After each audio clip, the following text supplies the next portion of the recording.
Hey everybody, I just want to make a quick video. I'm actually out on some big water for the Midwest. I'm down on Clinton Lake and I'm taking in a little bit of just some paddling for exercise. I mean, just get out here, get out and get some paddling in. It reminds me a lot with the waves of the Outer Banks when we get on the Pamlico Sound and we get kayaking. I like to go out there in the summertime. So in the wintertime, a lot of times I like to practice for this.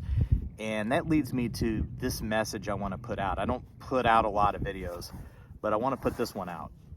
This is the time of the year from about March through about end of April or so in the Midwest, especially around Kansas City, St. Louis, the Ozarks, Table Rock Lake. This is when kayakers die. And let me explain myself a little bit. What happens is the temperatures get real warm, but the water temperature, if you stick your hand in this water, it almost stings. It's really cold. It's supposed to get cold again this weekend. So this is not warm. It's not warm water that we're out here in. And obviously any hobby is going to have its inherent risk. Okay. And I get it. I think a lot of it has to do with attitude sometimes, but a lot of it has to do with gear. My attitude is I will never tell you I'm an expert. I will always tell you that I'm high intermediate. And I have things to learn, and I try not to take any unnecessary risks. One of the things I don't do when I get out in the water and when it's really cold like this, I always make sure to dress for if I was to fall in the water right now, could I survive that? That's the question I take this time of year. I know it's kind of a gory question in a sense for a lot of people. They don't think, hey, I'm just going to kayak around. But I had a friend a couple years ago down on Table Rock. He had a wrecked kayak. And I was wondering what happened to him. I remember he was in the kayaking, and I always thought that was great. And he died. And it took him a couple days to find his body. And I think what happened was, I think he was in some kind of a wreck kayak, which is what most people have. This is actually a sea kayak, so it's got a few more bells and whistles and features, and it's a little bit more designed for big water. But something happened. Maybe he was trying to grab something, or maybe he was adjusting his seat. I'm always adjusting my seat, it seems like. And he fell in the water. I think that's what happened. Nobody knows because it took him a couple days to find his body. A fisherman found his body. When you get in this water, your body automatically goes for a gasp. It's like that. And man, if you don't have a life vest on, that's the first thing I want to say. I wear this in the summertime even. I always have a life vest. Find a good life vest and wear it, okay? But this time of year, you have to do more than just that.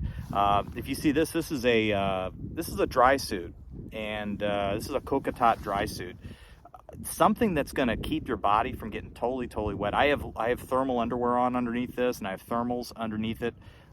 It's always a little bit of a challenge this time of year because you get some condensation in the actual suit, especially if the surface temperature is, if it's warm. It's about 60 degrees right now. I can tell you right now that water is not 60 degrees. What would happen if you were to fall in the drink? That's the big question. What would happen? So I have a communications device too. I use an inReach.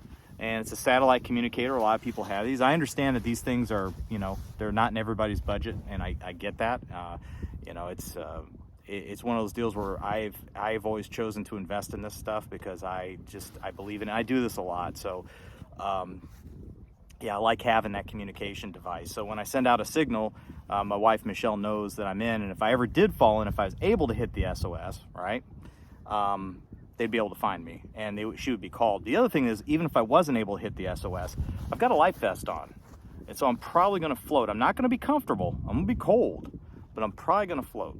And so being able to know how to, if you fall out of your kayak, being able to know how to get back in it in the water, that's a huge asset. I like the little twisty roll, and I could probably make another video on that. I'm not that great at it.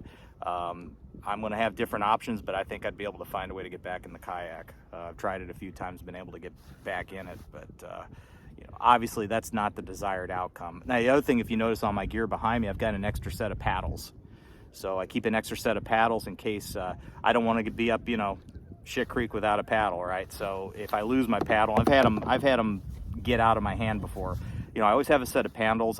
I've got a deck bag, and I don't think I'm going to tilt the camera so you can see it, but it has a bailing pump. So if the cockpit of this sea kayak fills with water, I can actually pump it out. I've only had it happen one time on a big lake, and it was because a boater was getting crazy in a no-wake zone and flooded me out, and I wasn't able to navigate the wave good enough. And I was able to bail out. Most of the time I use it on rivers. I've had it happen several times on rivers. So listen, I didn't want to go too far on this. We're almost up to 5 minutes. I just wanted to throw this out. I was thinking about my friend who died, and I remember talking about kayaking with him and how much he was into it. And I'm not going to mention his name on here because some of you may know him down in Southwest Missouri, but I always feel really bad for his family. And this time of the year, I think about him because just watch, promise you, just watch. You're going to see kayakers die, and I'd hate it if it was one of you guys. So I'm just going to throw that out there. Listen, I'm not speaking to you from high summit, some big, guru expert. It's not what I'm doing. I'm a hobbyist. I like to get out here. I love sea kayaking. I love getting out on, I like cold water as long as it, if I'm not swimming in it, obviously, right? I like to paddle this time of year. It's a great time of the year if you've got the right gear, because there's not a lot of boats, and you see some beautiful things, lots of eagles, lots of cool things you can see. It's definitely a hobby worth pursuing, but I wanted to throw that out there. Please, man, listen, if it's a choice between, I don't think I have the right gear and waiting a couple weeks, wait a couple weeks, all right? It's still gonna be out here for you.